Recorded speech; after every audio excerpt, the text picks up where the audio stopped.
Now, for more, earlier I was joined by John Whitehead. He is president of the Rutherford Institute, and I asked him if, say, 50 years ago, long before the Patriot Act, if Americans in general cared more about their privacy and liberties and felt that the larger primary role of government was to protect the rights of law-abiding citizens, and then secondarily was concern over the safety of broader society. Here's what he had to say.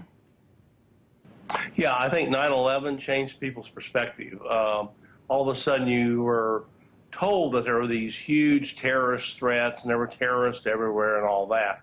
I talk with intelligence people who work out of D.C. and they say basically that's not true. As far as Al-Qaeda and groups like that working in the United States, there's not much of that. So, but people, the general public has this idea that we have all these terrorists running around the country doing all these things, which, as we see since 9/11, that really hasn't happened. And that's why we got the USA Patriot Act.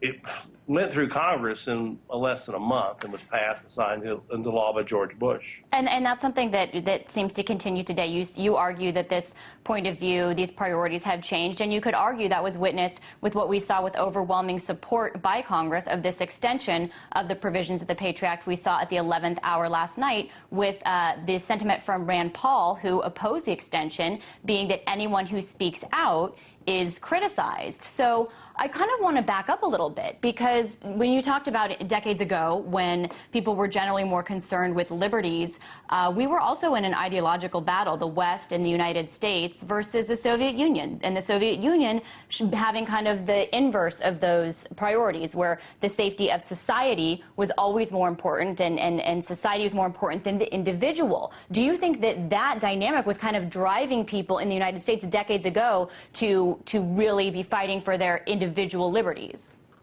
Yeah, I think so, but that's changed.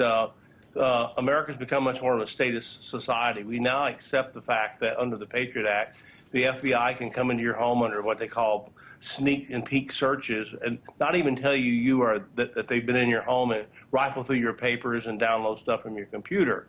Or they can go to your school and get your education records, and the school cannot tell them that actually the FBI has been there getting your records, or your business records, same thing, or your bank records. So that if the government decides you are a threat, for example, I speak out a lot against government practices. If I consider it a threat, I definitely know that probably the FBI knows what I spend money on. Mm-hmm. And they can actually, without basically minimum court supervision, going and find out everything I've ever done, every book I've ever bought. So then my question to you... terrorism is so broad on the Patriot Act that the FBI has actually infiltrated in places like Baltimore parades of Quakers who are going down the street. These are Quakers, you know, very peaceful people, and inspecting to see if they're really terrorists. But they're more their intimidation tactics. So that's what we're seeing. And I think one thing I really want to point out here with Ron Wyden, the senator from Oregon, recently he's on the Senate Intelligence Committee. He just